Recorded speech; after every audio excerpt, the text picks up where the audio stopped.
Now for our story.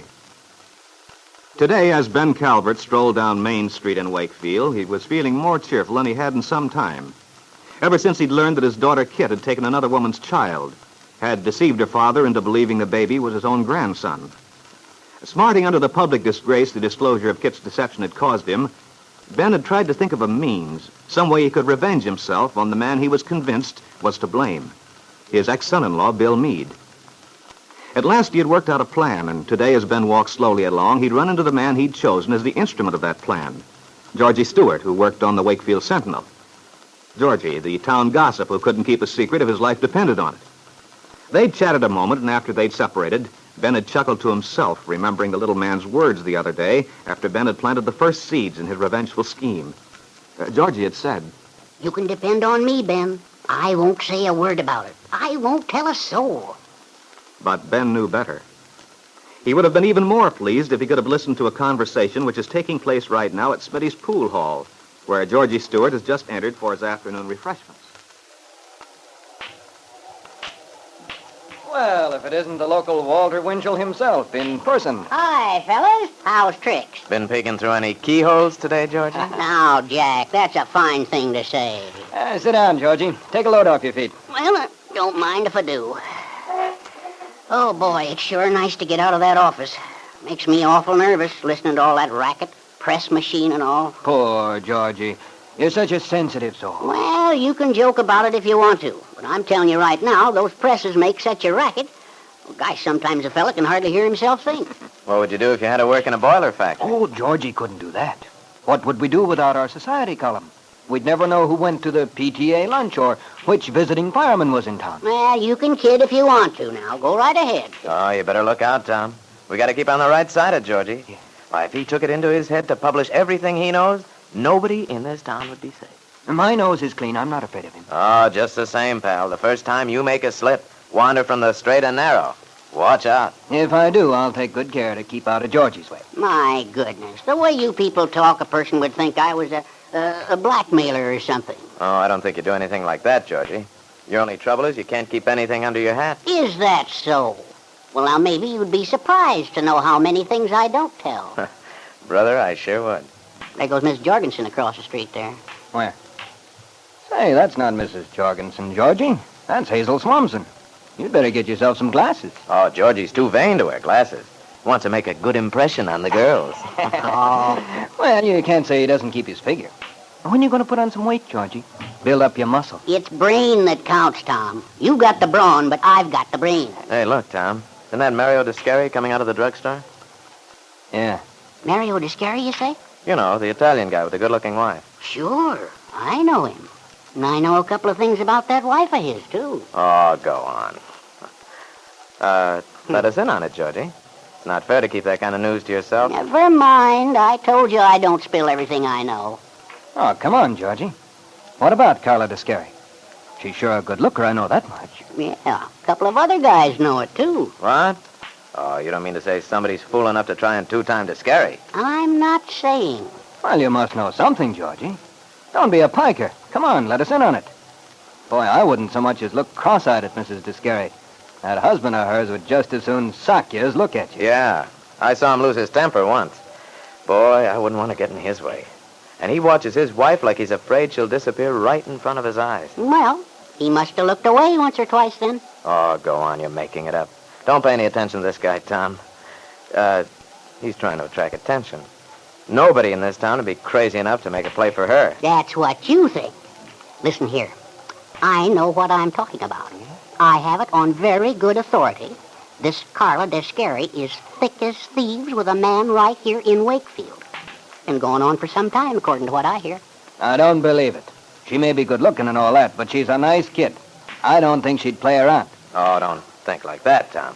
There isn't a woman in the world who doesn't fall for a line from a fast-talking guy, given half a chance. That's right, Jack. Never trust 'em. That's my motto. Listen to who's talking. What do you know about women, Georgie? You'd be surprised. Well, anyway, I'd advise you not to let Mario Descari hear you shooting off your mouth. Not if you know what's healthy for you. I'm not afraid of that guy. You sure about that, Georgie? Well, it looks as if you're going to get a chance to prove it. He's coming in here right now. Huh? He is? Hello there, Mario. Hot enough for you? Hello, Jack. Come on over, Mario. We'll buy you a drink. Thanks just the same. I'm in kind of a hurry. Give me a beer, kid. Okay, Georgie. Here's your chance to do your stuff. You think I'm afraid, don't you?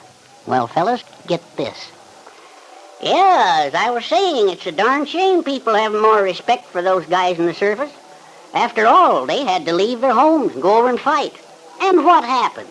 Some guy back in the hometown starts making passes at their wife. Yeah, sure is a heck of a note, isn't it? Why, you'd think they'd be decent enough to lay off. After all, a guy's home is sacred. Imagine what it feels like, coming home finding your wife's been stepping out on you, while you were over there in the mud and slush. Fella who does a thing like that deserves to be horsewhipped, what I say. I'm right with you. Oh, anyway, we haven't anything like that here in Wakefield. What gives you that idea?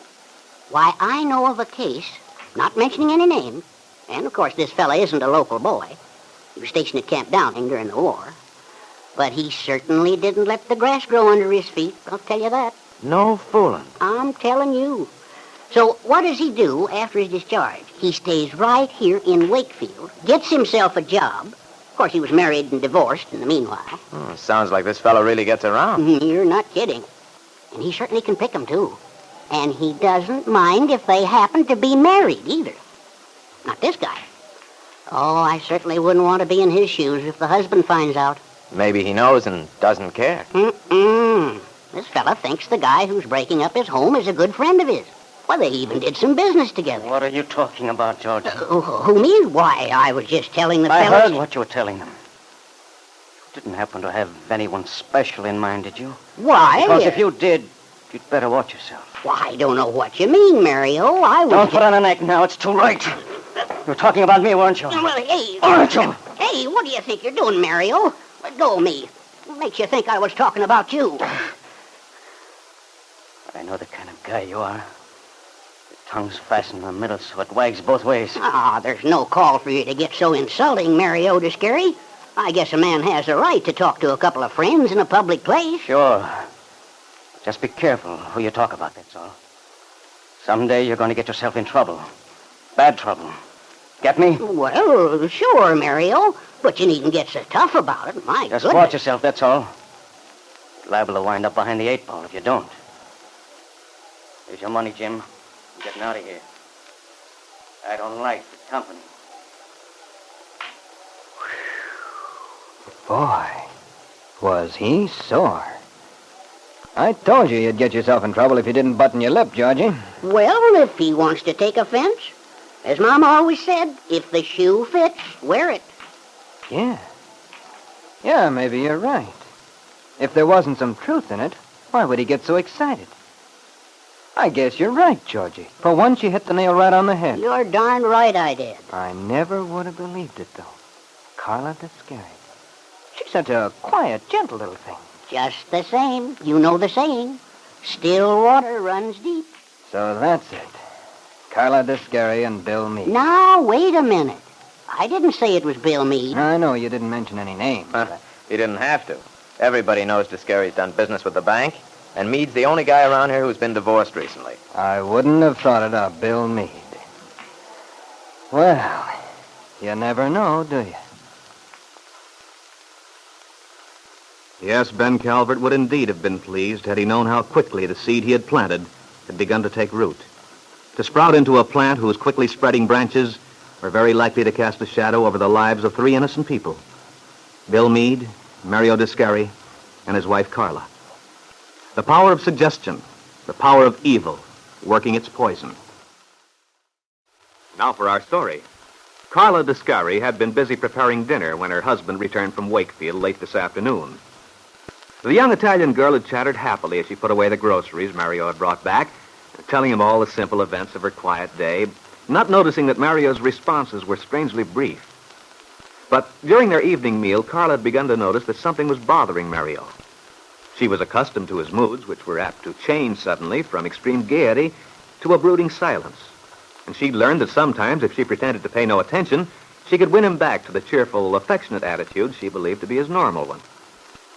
But now, as they sit on the wide veranda, which runs on 3 sides of the farmhouse, she is making a determined attempt to coax him back to normal. Oh, it's so nice to sit down for a while. I've been terribly busy today. Have you?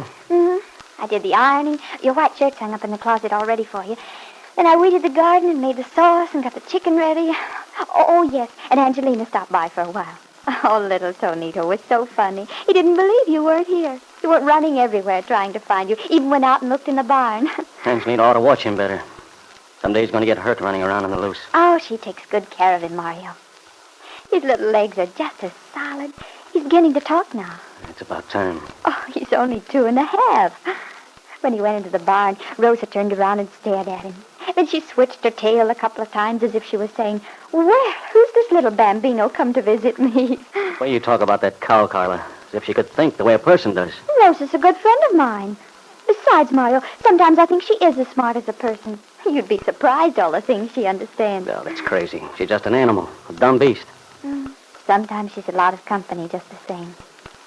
Oh, speaking of company, Mario, that reminds me, did you see Mr. Meade? Yeah. Yeah, I saw him. Well, what did he say? Is he coming? Coming where? Why, Mario, you know very well. You were going to ask him here to dinner tomorrow night. I changed my mind. You did? Mario, what's the matter with you? What makes you think something's wrong? You've hardly said a word ever since you got back from town. First, I thought it would pass away after you'd rested and had dinner, but Now I tell you I didn't invite your boyfriend to dinner. My boyfriend? Why, Mario Descari, what makes you say a crazy thing like that? I don't know what's gotten into you. Are you talking about Mr. Bill Meade? Sure, I'm talking about Mr. Meade. And so is everyone else in town. Talking about Carla Descari, Maria Descari's wife, and Bill Meade. Mario, it can't be. You made a mistake. Why would anyone... Because it's true, that's why. But I can't believe it. I can't believe they'd make up things that weren't... I guess you thought you'd covered your tracks pretty well, you two. Me, such a dumb cluck. Thinking he was a friend of mine. But Mario, he is. A fine friend. Just let him come around here. I'll show him what a fine friend he is. Mario, you mustn't say such things. You're mistaken. I don't understand what gives you such a crazy idea. Mario, you're not still feeling that way like yesterday. After we talked it all over, after you promised. I was a dope yesterday. Letting you talk me out of what I felt, what I knew. Oh, but that was just a joke, what Mr. Calvert said. Just a foolish joke. He never should have said such a thing. But even so, you can't really believe it's true. How can you think You know I love you, Mario. I've told you over and over. I've showed you in all the ways I know how. Maybe you're a good actress like in the movies. Maybe you showed Mr. Meade a few things, too, huh? Mario, how can you say such a thing to me? It isn't fair. I don't deserve for you to think things. Don't, Carla. Don't cry. Oh, Carla, baby. I don't understand. Everything was so wonderful when you came back. All the time you were away, I thought of no one else, and now I don't want to think these things. Honest, I don't. But how can I help it? By trusting your wife, that's how. Oh, I want to trust you. Honest, I do. But how can I? Everybody talking, hinting. Who, Mario? Well, I went into Smitty's today. Smitty, who's that? Oh, it's just a place where the guys go sometime for a drink, shoot pool. Oh. There's always a bunch of fellows hanging around, chewing the fat. Maybe haven't got something better to do, I don't know.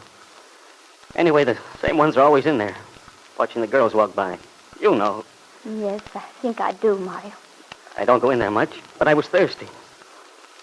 This little guy, his name's Georgie Stewart. I'm sure. The one who wrote about you in the paper. Yeah, that's the one. I don't like him much, never have. Like a little old woman some way. Kind of a squeaky voice, always gossiping. Thinks he knows everything. I see. I'm beginning to understand now. You heard this nasty little man talking about someone else. Made up your mind it was me he meant. Oh, Mario, you ought to be ashamed. Now, wait a minute. I haven't finished. I didn't pay much attention at first. He was sitting with a couple other fellows. I just stood at the bar having my beer. But I couldn't help hearing him. He was talking loud and kind of watching me at the same time. You imagined he was, Mario. That's the trouble. If you don't trust a person, anything sounds wrong to you. When all the time it's in your own head, your own bad thoughts. I only wish it was. But I tell you, this guy was talking about you. I heard it with my own ears. You sit there and tell me I'm nuts. What did he say? He was talking about the guys who were away during the war. About their wives. He said it was too bad the way some fellows didn't care whether a girl was married or not. That any dame would listen to fast talk from a fellow who handed out a line. He said, look at what happened right here in Wakesfield. This fellow was in the army himself, but Camp Downing. He'd been married and divorced, too. But just the same, he wasn't letting that stop him. He was having a fine time for himself with it. And you decided he was talking about me just from that? He was, I tell you. No, Mario. Then why didn't he back down when I grabbed him? When I told him to shut up about it? Because you probably scared him to death. Mario, you didn't hurt him. No, I didn't hurt him. But somebody's going to get hurt sooner or later. Everybody's talking about you. How can I believe you? You say it's not true, then why does the whole town, everywhere I go, say these things? They wouldn't make up something like that. I don't know, Mario. I don't understand it either. There's something very strange about it. I'm sorry if I was cross with you. I know how hard it must be, but I still ask you this one thing, Mario. Please. What, Carla? Trust me, Mario. That's all. Believe me that I'm telling you the truth. I've never looked at another man. I never will. Trust you. Yeah. Oh, I want to. You're the only thing that matters in this whole world. Sure, I want to trust you, baby. But I keep hearing these things. People talking. I know. There's something wrong somewhere. I can't see why anyone would do such a thing. Mario, we have no enemies, either of us. It's so crazy. Mr. Meade. Why, honestly, Mario, you might as well be jealous of Tonito. And Mr. Meade, he's just a nice man. I liked him because he was good to you. He tried to help you. That's all there is to it. You sound as if you're telling the truth. I am, Mario. And yet, why would such stories go around? I don't know, Mario. I only know I love you. And you love me. Mario, let's not let anything spoil that. People are thoughtless. They talk, they say anything just to hear themselves. And sometimes they're mean. They hate to see other people happy. Maybe that's it, Mario. It might be someone we don't even know. Or it might be nothing. Just something you imagine. Anyway, please don't let it hurt us. Please, Mario. Please. Mario looked into his young wife's face, looked searchingly, hopefully. He wanted so much to believe her, but the doubts were not entirely dispelled. What reason, Mario asked himself, could anyone have for spreading such stories if there were no truth in them at all? Yes, Ben Calvert would have been well pleased had he been able to overhear the scene between the young husband and wife tonight at the Discary farmhouse. The seeds he had planted when he talked to Georgie Stewart were taking root already.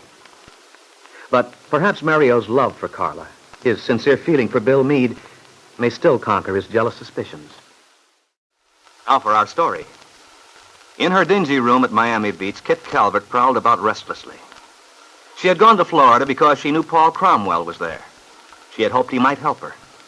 But the hold she'd once had on Paul was gone. He had told her so, had mocked her, believing her nervousness, her odd behavior, and strange lapses of memory were assumed for the purpose of arousing his sympathy. Actually, Kit was ill, dangerously close to a mental breakdown. Her mind veered from moments of clarity to moments of complete incoherence. I ought to go out. I've been in this room for 2 days now without leaving. No food, not even coffee. Can't remember when I... Oh, but I can't go out. People. Everyone's staring. Oh, if only Paul... Oh, but he hates me now. Everybody does. I could die here and it wouldn't matter to anyone. Perhaps I am dying. That's how I feel. Dead. Empty. I can't talk to people. My throat tightens. But I can't just stay here in this room. I've got to do something. But what?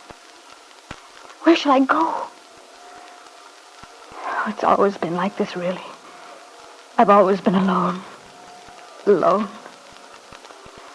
Even when I was little, they never liked me.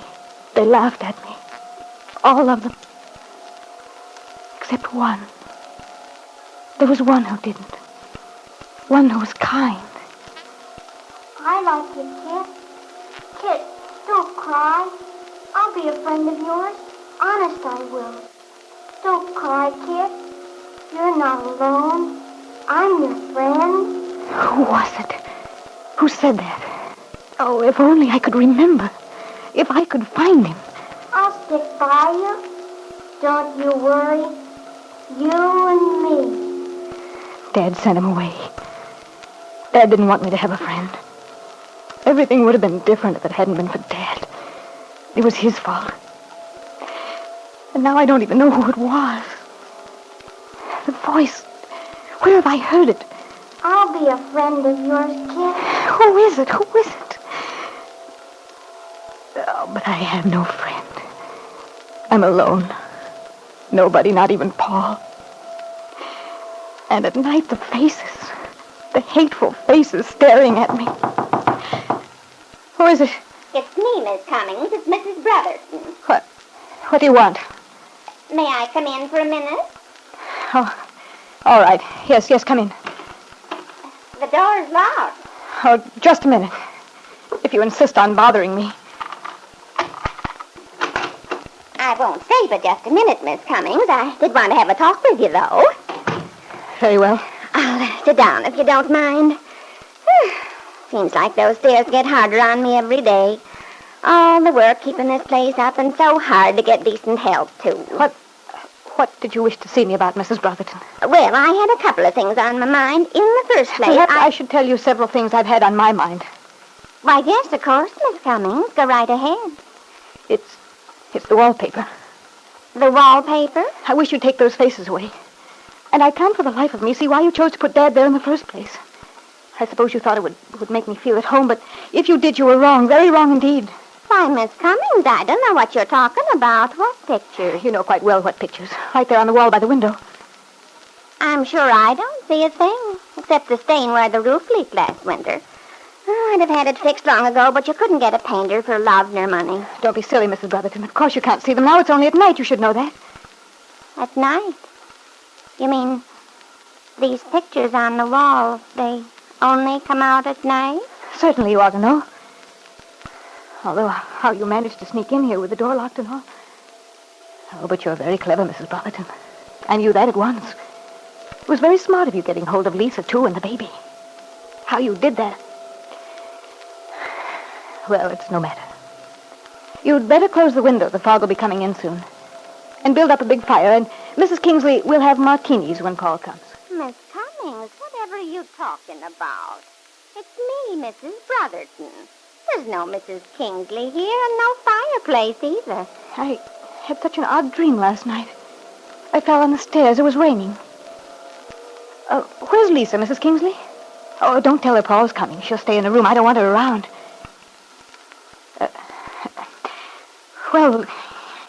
Well, Mrs. Brotherton, why are you just sitting there?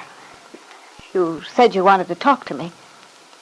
All you do is just sit there with your mouth hanging open like a fish. If you have anything to say, I wish you'd say it and get it over with. I've changed my mind, Miss Cummings. I've got something to say, all right, but not to you. Very well. But please remember what I said. I want you to do something about the walls. Take the pictures away, the faces. Yes, I'll see to it, Miss Cummings. Cummings? That's not my name. Oh, so it's not your name. Well, that's very strange. It's the name you gave me the day you moved in here, when you first got here to Miami. I'm afraid, Mrs. Kingsley, you don't know what you're talking about. Miami, indeed. I haven't been there in years. This is Malibu Beach in Los Angeles, as you know very well. Oh, you don't say. And I'm the Queen of England, too. For heaven's sake, Miss Cummings, you're sick. Oh, you better go to bed. Oh, no, you don't. No, you want to put me to bed and then you'll steal my clothes. Well, I'm on to that little trick. You and your pictures on the wall, you and Dad, you've been plotting together. That's evident. Oh, a fine pair you make, too. You're worse than Jessie. Between you, you're trying to drive me out of my mind, but I won't let you. I know how to take care of myself. Oh, if only I could remember his name. That voice. The friend Dad sent away from me. I'll be your friend, Kit. Honest, I will. Did you hear that, Mrs. Kingsley? Did you recognize that voice? Voice? What voice? I didn't hear a thing. Except you babbling along talking this crazy talk. Nonsense. If anyone's crazy, I can assure you that it isn't I. Never mind, Miss Cummings. I know what I'm going to do now. Now, you be a good girl. Lie down, get some rest. I'll do nothing of the sort. Just you remember what I said about the walls. I'll see to it. Don't you worry, Miss Cummings. There are several things around here that need taking away. I'm going to do something about it right now. I'd like to speak to Mr. Paul Cromwell, please. Hello? Hello, Mr. Cromwell? Yes? Mr. Cromwell, this is Mrs. Brotherton. Who? Mrs. Brotherton. You must have the wrong party, You don't know me, Mr. Cromwell, but I have a young woman staying here at my place. Her name's Cummings. Cummings? Yes, Miss Karen Cummings. That's the name she gave me. I believe you know her. Yes, I'm acquainted with Miss Cummings. Slightly. What about it? And may I ask how you got my name? I heard her talking to you on the telephone, Mr. Cromwell. I see. I guess it must seem kind of queer, me phoning you like this. But the fact is, I'm very worried about Miss Cummings. She's been acting peculiar, almost as if she's been drinking. Then she probably has been. No, that's the thing of it. I thought so, too, at first. But it's something else. She talks crazy-like. She's sick, I'm afraid. Well, I'm sorry, Mrs. Brotherton, but you're wasting your own time as well as mine. There's nothing I can do about it. As far as that goes, Miss Cummings is quite an actress. She's probably been putting on a show for you, and you've simply been taken in by it. No, I only wish it was something like that, but it isn't, I tell you. She's out of her head like she had a fever and was delirious. What she says don't make any sense at all, and I can't have her around here talking crazy the way she is. I've got my other roomers to think about. I can't have her here like this. I'll have to put her out. I'm sorry, but all this has nothing to do with me. But, Mr. Cromwell, I thought since you're a friend of Miss Cummings... That, my good woman, is precisely where you're wrong. Wrong? Suppose I make myself very plain. Miss Cummings is not a friend of mine, Mrs. Brotherton. Not at all. What happens to her is absolutely no concern of mine. Yes, Kit. This time, the very time when you need it most, Paul Cromwell has denied any responsibility toward you as a friend. For Paul doesn't believe that you are really ill, Kit. He doesn't understand that you've lost your hold on reality. That your mind, shaken from its normal processes by the shock of your failure and exposure in Wakefield, is wandering vaguely. That you cannot distinguish a thing that happened an hour ago from something which took place a year ago. You are haunted by hallucinations, delusions, voices which only you can hear. And there is no one who cares what becomes of you. No one at all.